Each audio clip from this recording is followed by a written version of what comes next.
ਗੱਲਾ ਮੰਡੀ ਟੋਬਾ ਟੇਕ ਸਿੰਘ ਦੇ ਗੱਲਾ ਮੰਡੀ ਦੇ ਰੇਟ ਅੱਜ ਵੀ ਤੁਹਾਨੂੰ ਦੱਸੇ ਜਾਣਗੇ ਕੀ ਰੇਟ ਹੈ। ਜ਼ਰਈ ਜਨਾਸ ਦੇ ਸਰਫਰਿਸ਼ਤ ਕਪਾਸ ਆ, ਕਪਾਸ ਦਾ ਰੇਟ ਜਿਹੜਾ ਅੱਜ ਤੁਹਾਨੂੰ ਦੱਸਿਆ ਜਾਏਗਾ। ਕਪਾਸ ਦਾ ਰੇਟ ਜੀ 6500 ਤੋਂ ਲੈ ਕੇ 6800 रुपये पर मन तक फरोख्त हो रही है।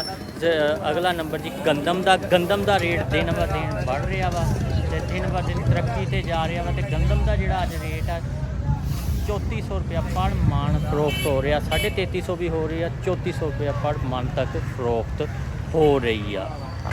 तिलों का भी रेट दिन ब दिन बढ़ रहा जी। अज तिलों का रेट 12200 रुपया पर फरोख्त हो रहा वा। तो दिन ब दिन तेल तेज़ हो रहा वा। तो इस दे नाल ही जानी ये बोली जी अज तिलों की 11600 तो लैके 12200 रुपये तक फरोख्त हो रहा मुख्तलिफ किस्म के हिसाब नाल। तो अज दे रेट है जी गल्ला मंडी टोबा टेक सिंह दे।